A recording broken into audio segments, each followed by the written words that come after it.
I was lying naked in his bed when I heard the front door slam. For a second, I thought it was the wind. Then his phone buzzed and he jumped up, wrapping the sheet around his waist so fast it nearly choked me. "Go get dressed," he whispered, eyes wide, voice shaking. My heart hammered. This was it, I thought. His wife was home early. I'd always wondered what I'd do if she ever found me here, if I'd scream or hide or just bolt out the window. Instead, he calmly pulled on sweatpants, ran a hand through his hair, and walked out to greet her with a kiss. I stood frozen in his bedroom, listening to the muffled voices. Then his voice got louder, and he called for me to come out.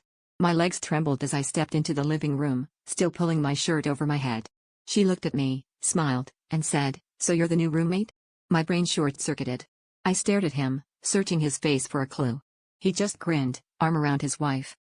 They sat me down at the kitchen table and handed me a lease agreement. I realized, with a sick twist in my stomach, that the toothbrush he'd bought for me, the closet space, the extra key, they weren't signs of love. They were props. He had never planned to leave her. He wanted both of us under one roof, all his secrets in plain sight, disguised as domestic bliss. I felt the heat of humiliation crawl up my neck while she chatted about rent and utilities as if we were all just old friends. I signed the lease, fingers shaking, because I had nowhere else to go. That night, I lay in the tiny spare bedroom listening to them laugh in the next room, the walls thin as paper. I kept asking myself, was I the other woman, or just the fool who let someone else write my story? I stared at the ceiling, realizing I'd ignored every red flag, desperate to believe I was special.